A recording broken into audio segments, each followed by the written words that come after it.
ज़रा सोचें कि आपके इतने ही अच्छे ताल्लुकात होते इंडिया की हुकूमत से जितना कि शेख हसीना की हुकूमत के थे, और फिर आपकी हुकूमत वहाँ से चली जाती, और फिर जो नई हुकूमत बनती तो फिर इंडिया किस तरह उस हुकूमत को अपने दाम में फंसाने की कोशिश करता। हमने देखा था कि तालिबान के साथ जिस ज़माने में पाकिस्तान के ताल्लुकात बहुत अच्छे हुआ करते थे और इंडिया के साथ उनके ताल्लुकात अच्छे नहीं हुआ करते थे, तो जब 9/11 के बाद करज़ई हुकूमत बना दी अमेरिका ने अफ़गानिस्तान में, तो इंडिया किस तेज़ी के साथ अफ़गानिस्तान के करीब आया। उसने उस अपॉर्चुनिटी को एक लम्हे के लिए भी मिस नहीं किया। हामिद करज़ई पाकिस्तान के ख़िलाफ़ काफ़ी अनाद रखते थे। शुमाली इत्तेहाद के लीडरान के पाकिस्तान से ताल्लुकात अच्छे ज़ाहिर नहीं थे, चूँकि पाकिस्तान तालिबान को सपोर्ट करता रहा था और तालिबान और शुमाली इत्तेहाद की नहीं बना करती थी। तो जब शुमाली इत्तेहाद से हमदर्दी रखने वाले, शुमाली इत्तेहाद के ग्रुप से ताल्लुक़ रखने वाले हामिद करज़ई अफ़गानिस्तान पर बराजमान हो गए तख्त पर, तो फिर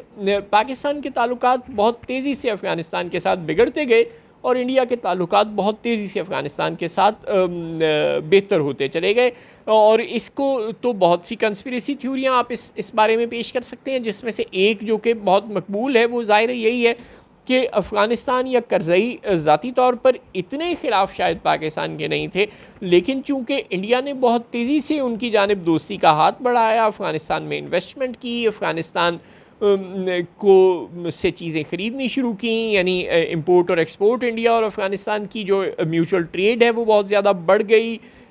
अफ़गानिस्तान के लोगों को ट्रेनिंग चाहिए थी, उनके मुख्तलिफ़ इदारों को कैपेसिटी बिल्डिंग का मसला था। हर मामले में इंडिया ने सपोर्ट किया अफ़गानिस्तान को। नतीजा ये हुआ कि अफ़गानिस्तान इतना ज़्यादा डिपेंड करने लग पड़ा इंडिया पर कि इंडिया उसकी पॉलिसी को डिक्टेट भी करने लग पड़ा, और बतदरीज उस अफ़गान हुकूमत ने अपने आप को मजबूर पाया कि वो पाकिस्तान से दूर होती चली जाए, चूँकि ज़ाहिर है इंडिया की खुशी इसी में थी और अफ़गानिस्तान बहुत हद तक इंडिया पर डिपेंड करने लग पड़ा था। बैन ही जब शेख हसीना की हुकूमत चली गई बांग्लादेश से, तो जो नई हुकूमत आ गई और जो नए लोग वहाँ पर उभर कर सामने आ गए, पूरी की पूरा जो यूथ जिसने कैप्चर कर लिया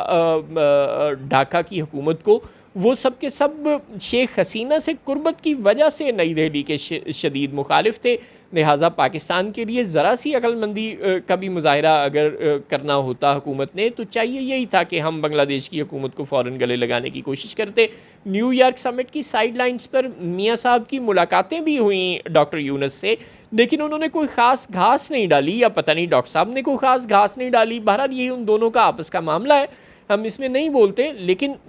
अब 5 ममालिक से जहाँ से सफ़रा को वापस बुलाया है बांग्लादेश ने, उनमें से एक इंडिया भी शामिल है। यानी इस हद तक इस वक्त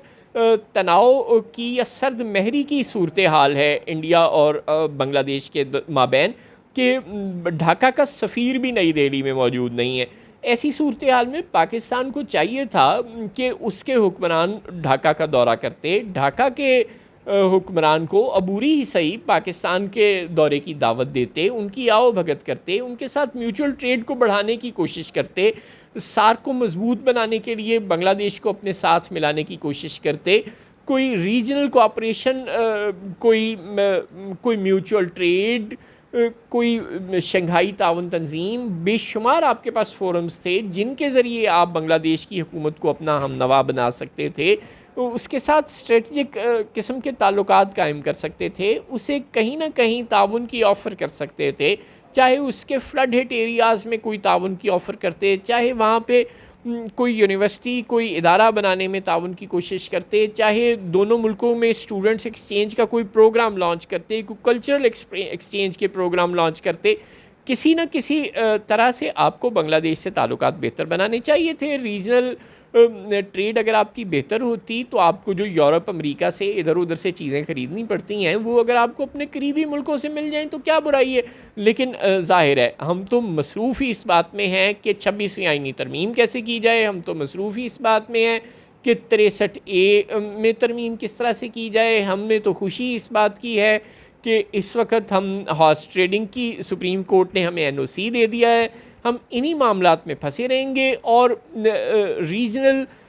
कॉपरेशन का, रीजनल ट्रेड में इजाफे का, पाकिस्तान के जो स्ट्रेटजिक इंटरेस्ट हैं उनको स्ट्रेंथन करने का कोई मौका इस्तेमाल करना हमेशा की तरह अब भी गुनाही समझते रहेंगे।